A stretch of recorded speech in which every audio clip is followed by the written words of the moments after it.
Gold, trusted gold buyers. మీరు తాకట్టు పెట్టిన బంగారాన్ని విడిపించి ఈ రోజు ఉన్న మార్కెట్ ధరకు కొనబడను.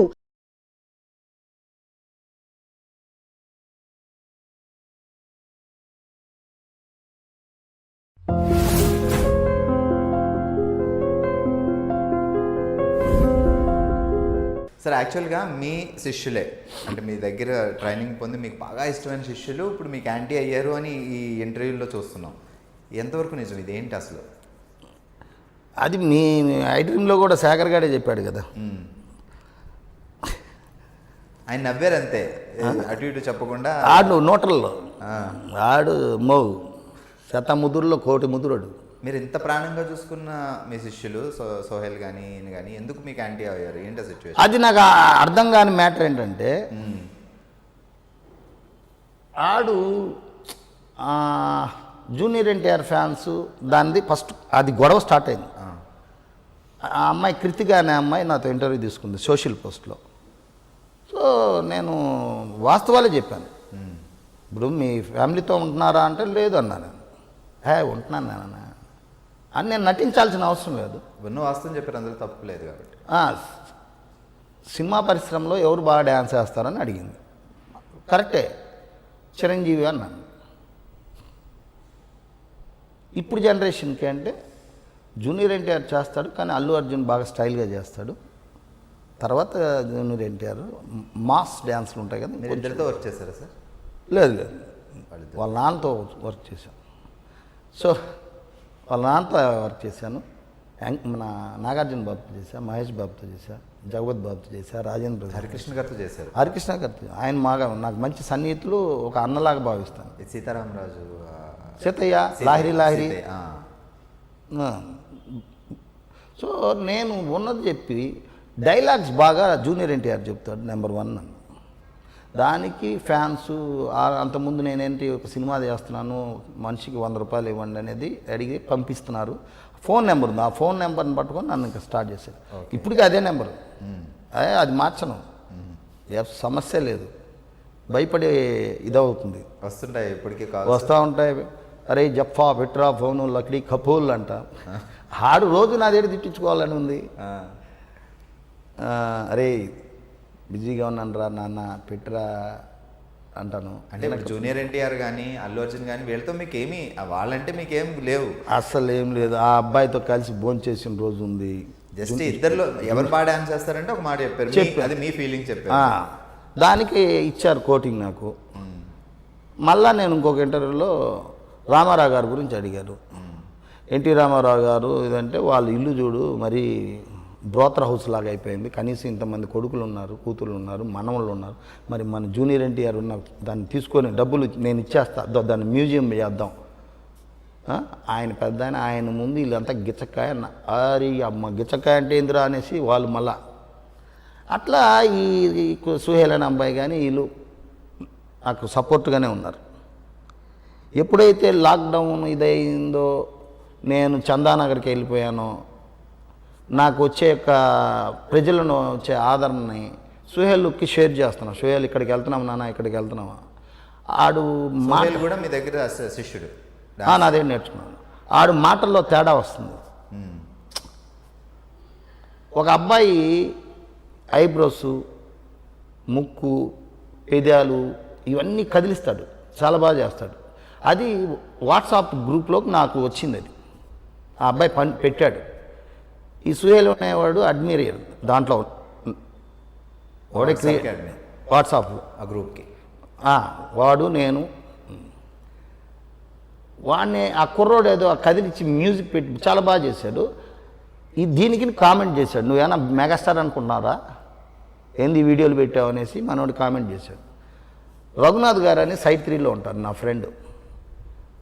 చూడు, తోటి కళాకారులను గౌరవించడం నేర్చుకో సుహేల్, మెగాస్టార్ అయితేనే అలా చేయాలా, ఆ అబ్బాయి మనిషి కాదా, కళాకారులను గౌరవించు సుహేల్, పద్ధతి కాదని కామెంట్ పెట్టాడు. ఇంకొకరు సుహేల్ని తిట్టడం మొదలెట్టారు, ట్రోల్ చేయడం మొదలెట్టారు. అది నాకు సాయి మోహన్ సార్ చూపించారు. సుహేల్ పొరపాటు చేశాడండి, ఆ కుర్రోని అనడం ఏంటి, ఒక అడ్మైరర్గా ఉండి ఆ కుర్రోని ఎగతాళి చేయకూడదు కదా, ఫోన్ చేయండి సార్ అంటే ఫోన్ కలవలా, అయిపోయింది. ప్రభాస్కి ఉన్న కుర్రాడు ఫోన్ చేసి ఏడ్చాడు. ఏం సార్ మా ప్రభాస్, రే ప్రభాస్ నా బిడ్డలు అంటురా, ఆ అబ్బాయి నా శిష్యుడురా, నేను ఇంట్లో పెట్టుకొని కూడా ఇంట్లో ఉండి కూడా లేదని చెప్పించాడనే బాధను నేను ప్రజలకు చెప్పాను. ఇప్పుడు నాకేం జరిగిందో నేను చెప్పుకోకూడదా? ప్రభాస్ కూడా మీ దగ్గర డాన్స్ నేర్చు నా శిష్యుడు. సో అది ఇదంతా సుహేల్ ఫోన్ చేసి, సార్ ఫోను వచ్చింది, ఏంటి సార్ అంటే, ఇది అప్పటికే ఇది చెప్పాను నేను. అది అడగాలి, అసలు నువ్వు ఆ కుర్రోని ఎందుకు అవమానిస్తున్నావు అని అడగాలి. ఈ ఫ్లోర్లో సుహేల్ ఎవడో ప్రభాస్ అభిమానంట, ఆడు ఏడుస్తున్నాడు, అదే నేను మాట్లాడుతున్నాను అన్న. అవును సార్ మీరు అందరినీ తిడుతున్నారు అంటే హీరోలు అన్నాడు. ఏంటి సుహేల్, ఏంటి కొత్తగా మాట్లాడుతున్నావు నువ్వు? అన్నిటికీ నువ్వే కదా నవ్వావు, జూనియర్ ఎన్టీఆర్ ఫ్యాన్స్ని నువ్వు తిట్టావు. నేను బాత్రూమ్కి వెళ్ళి స్నానానికి వెళ్తే ఫోన్ తీసుకొని మనోడు తిట్టేవాడు. ఎవరైనా ఫోన్ చేస్తే మీ నెంబర్కి నా ఫోన్ తీసుకొని స్నానానికి వెళ్ళినప్పుడు హలో ఎవరు అంటే, మా జూనియర్ ఎన్టీఆర్. అవును రావులే పెట్టరా గుట్లే. ఓకే మనోడు ఎవరు సుహేల్ అంటే ఎవడో ఫ్యాన్స్ సార్ అది. బట్ అటువైపు వాళ్ళు అది మీరు మాట్లాడారో మీ శిష్యుడు మాట్లాడారో వాళ్ళకి తెలియదు, మీరే మాట్లాడారో అనుకుంటారు. అది ఎట్లా వాడు తిట్టించుకునేవాడు నన్నే అనుకుంటాడు. ఇట్లుండేవాడు నువ్వేంటి అంటే, మీరు చిరంజీవిని తిట్టారు. అవునాగా ఏం చేసావు నువ్వు? ఇంట్లో చేరుకుని దోశలు వేస్తున్నావు, ప్రజల్లోకి వచ్చి ప్రజలకి ఏదైనా మంచి చెయ్యి అని అడగడం కూడా తప్ప అంటే, మీరు టూ మచ్ ఎక్కువ మాట్లాడుతున్నారు అన్నాడు. ఏ బాబు ఏంటి పెట్టే ఫోన్. ఆడికేంటి, మారెల సాయి మోహన్ సార్ని నేను దేవుడిచ్చిన తమ్ముడు అన్న, వీడిని దేవుడిచ్చిన కొడుకు అన్న. ఇవన్నీ తీసేసుకున్నాడు పక్క ఇంటర్వ్యూ మొదలెట్టాడు. రాకేష్ మాస్టర్ని బ్యాడ్ చేస్తే ఆల్ ఫ్యాన్స్ నన్ను హీరోని చేస్తారనేసి. అచ్చా, కొంతమంది హీరోలు మీకు హీరో ఫ్యాన్స్ యాంటీగా ఉన్నారు కాబట్టి వాళ్ళు వీడికి సపోర్ట్ చేస్తారనే దీంతో స్టార్ట్ చేశాడు, పత్యాపారం చేశాడు. ఇప్పటికీ పత్యాపారం చేసుకుంటూనే ఉన్నాడు. ఎవరెవరు నా ఫోన్లో అంతా డేటా అంతా లాక్కొని వాళ్ళకి ఆయన నమ్మద్దండి, నమ్ముతూనే ఉన్నారు, డబ్బులు పంపుతూనే ఉన్నారు. వాడు ఎంత చెబితే అంత రివర్స్ వస్తున్నాయి డబ్బులు. ఎందుకంటే నేను చేసి చూపిస్తున్నాను, నేను చేసి చూపిస్తున్నాను కనుకనే ప్రజలు అర్థం చేసుకుంటున్నారు. ఇప్పుడు బియ్యం తీసుకున్నా, నాకు డబ్బులు ఇస్తున్నారు, నువ్వు బియ్యపు సంచి తీసుకురా, అందరి ముందు బియ్యం చూపించు అంతే. నువ్వు డబ్బులు ఇస్తే నా జోబులోకి వెళ్ళి మళ్ళీ అది ఇంకొక రూపంగా అనుకుంటారు మీరు. క్లారిటీగా ఉన్నాను నేను చేసే గుడ్ ఆర్ బ్యాడ్ ప్రజలకు చూపిస్తున్నాను. బట్ మీ త్రూ వాళ్ళే ఒక మంచి పని చేస్తున్నట్టు. ఇప్పుడు వాళ్ళకి బస్తా బియ్యం ఇస్తే అది మీరు ఒక అనాథులకి ఇస్తే అది వాళ్ళకే వెళ్తుందా? వాళ్ళ ఛానల్ పేరే చెప్పాను, అది నా ఛానల్లో చెప్తున్నా, పలానా ఛానల్లో నాకు ఇచ్చారని. నా ఛానల్లో ఉన్న వాళ్ళు కూడా సబ్స్క్రైబ్ చేస్తారు కదా. నేను క్లారిటీగా ఉన్నా, చాలా క్లారిటీగా ఉన్నాను. నేను చేసే బ్యాడ్ మందు దాకా కూడా చూపించేస్తా. శ్మశానంలో డ్యాన్స్ చేసా, బిర్యానీ తిన్నా, ఒక హీరోయిన్తో పడుకున్నా. ఎస్. సో ఇంత డేర్గా చేసి తర్వాత వచ్చే ఈ కాల్స్ ఈ ట్రోల్స్ కూడా మీరు డేర్గానే మాట్లాడుతున్నారు. ఇప్పుడు పింగళ వెంకయ్య గారు ఊరు వెళ్తున్నాను, చంపుతానంటే చంపండి. నేను దేనికి వచ్చాను అక్కడికి? జెండా ఎగరేయడానికి వచ్చాను. సో చావు అనేది నాకు పెద్ద సమస్య. నాకు అదేం బ్రతికిన రోజులు మంచి చేయాలి బ్రదర్. ఈ భూమి మీద మనం కాలేసి తొక్కుతున్నాం, రేపు అది మనం పడుకోబెట్టి మనం దొక్కుతా దేశం మట్టిని దొక్కుతాం.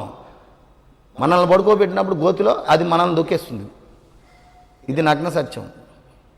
ఈ భూప్రపంచంలో మనిషి పుట్టింది నిజం, ఈ భూప్రపంచంలో మనిషి చచ్చేది నిజం. ఈ రెండింటి మధ్యలో నేను నీతిపరుణ్ణి, న్యాయంగా ఉంటాను అన్నది మాత్రం పచ్చి అబద్ధాలు.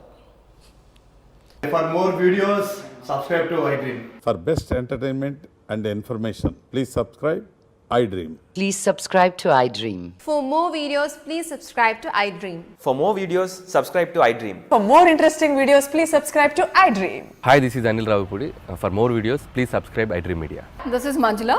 For more videos, please subscribe iDream. For more videos, please subscribe to iDream channel. Don't miss it.